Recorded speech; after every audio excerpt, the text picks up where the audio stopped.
For 100 years, three countries ran the global car industry. Germany, Japan, the United States, Toyota, Volkswagen, Mercedes, Ford. These were not just companies. They were national identities, economic pillars, the kind of brands that governments built entire cities around. Then in 3 years, it collapsed. Mercedes profits down 28%. Porsche, one of the most profitable car companies on the planet, lost 92% of its bottom line in a single year. Stellantis, the group behind Jeep, Fiat, and Peugeot, posted a $26 billion loss, the worst in its entire history. Volkswagen announced 50,000 job cuts, and behind every single one of these disasters, the same name keeps appearing. A company that in 2003 was still making nothing but cheap batteries. A company so irrelevant that when Elon Musk was asked about them on live American television, he laughed. He is not laughing anymore. And by the end of this video, you will understand exactly why. Because the real story of what happened is not what anyone is telling you, and the ending is not what anyone sees coming. The first mistake people make when they hear this story is to assume it is a China story, a Chinese brand winning in China. Inconvenient for Western car makers, but containable.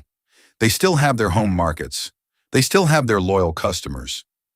They can survive that. That is not what happened. BYD did not just win China. They went after every market simultaneously, and they are winning all of them at the same time. Southeast Asia fell first, and it fell fast. In Thailand, a market Japan had owned for 40 consecutive years, BYD took 40% of the electric vehicle market in 18 months. Not 5 years, 18 months. Mitsubishi shut its local factory entirely. Mazda cut production by 60%. A generation of Japanese automotive dominance? Gone. Singapore. 1 in every 5 new cars sold last year. BYD. Malaysia. BYD became the best-selling electric brand in 2024. Then came Europe, the place Western manufacturers genuinely believed was safe. Chinese brands now account for more than 11% of all European electric vehicle sales. That number grows every single quarter. Renault posted its first net loss in 5 years. Stellantis is bleeding across its core markets. Even Audi, the untouchable symbol of European luxury engineering, is losing customers in China and losing market share at home at the same time.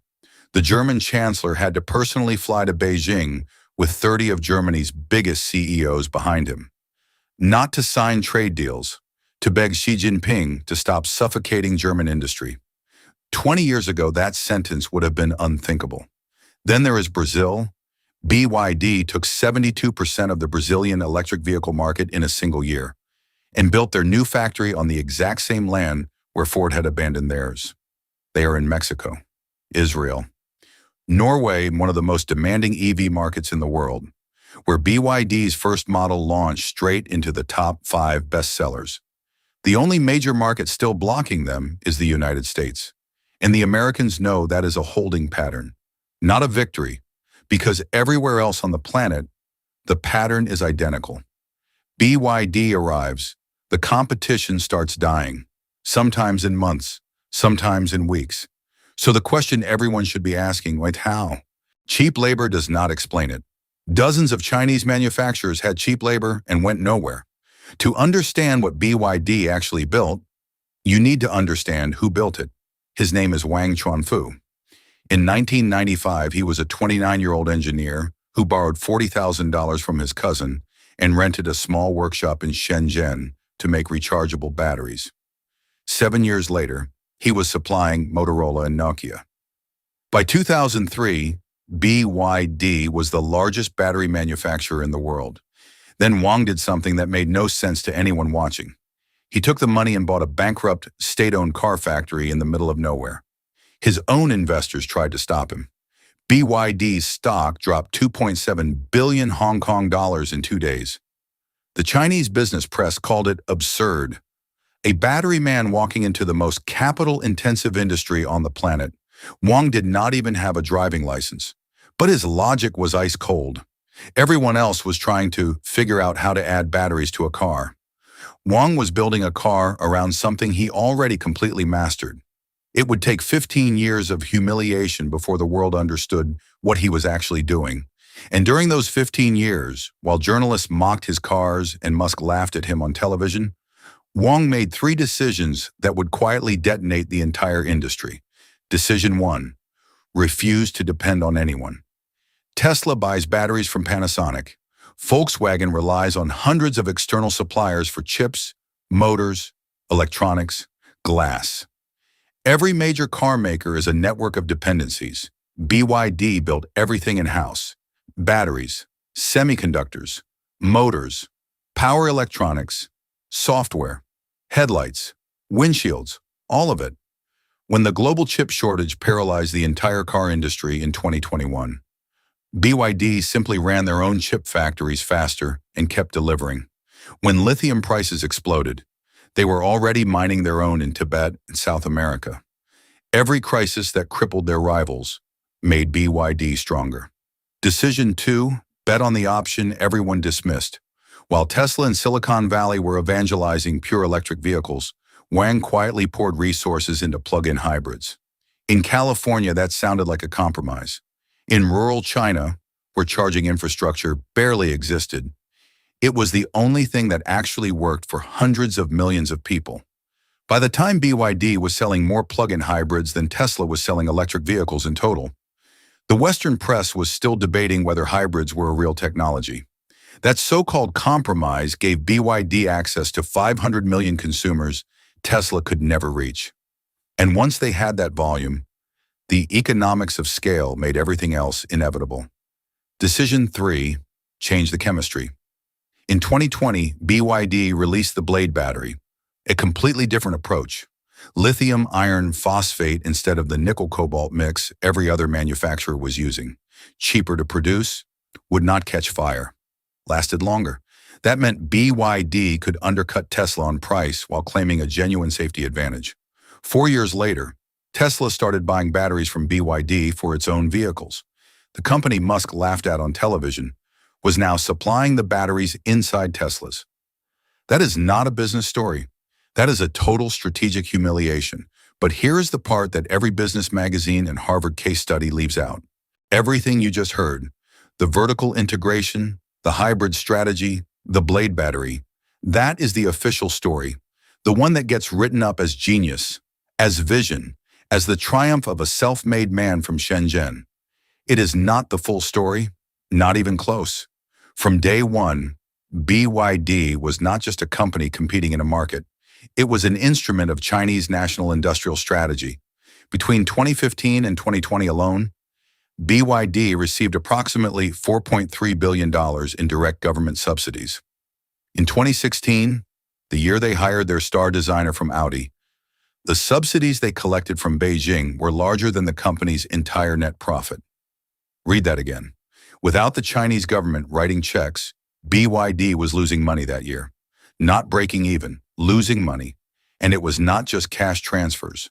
They received free land for factories, zero-interest loans from state-owned banks, research and development tax breaks, guaranteed government contracts for buses and taxis in hundreds of Chinese cities, subsidies paid directly to buyers so that every BYD sold in China arrived pre-discounted by the state. At its peak, analysts estimate BYD was collecting between $2,000 and $4,000 of public money for every single vehicle that rolled off the production line. Now stop and think about what that means for a Volkswagen or Toyota engineer sitting down to price a car. They are not competing against a rival. They are competing against a rival whose costs are being silently underwritten by the second largest economy on earth. BYD could sell below cost for years and still book a profit, because Beijing was quietly covering the gap. That is not capitalism, that is industrial warfare. And by the time Western governments woke up and started talking about tariffs and trade investigations, Beijing had already started winding down the most aggressive subsidies, not because anyone forced them to, because the job was done, the machine was built, the global supply chains were locked in, the competition was already on its knees, the subsidies served their purpose, then quietly disappeared, leaving Western politicians investigating a problem that had already moved on to its next chapter. Now here is where this story gets interesting, Because BYD is not the invincible machine the headlines suggest. The cracks are real, and some of the people looking at them are using a word that should make every investor nervous: Evergrande. In early 2025, a small independent research firm in Hong Kong called GMT Research published a financial analysis that landed like a grenade in the investment community. BYD's official debt, according to the company, is 42 billion yuan. GMT Research's analysis put the real number at 323 billion, nearly 8 times higher. The difference is buried inside something called supply chain financing, a technical term for a very simple practice. BYD pays its suppliers on average 275 days after delivery, 9 months, in an industry where the standard is 50 to 60 days.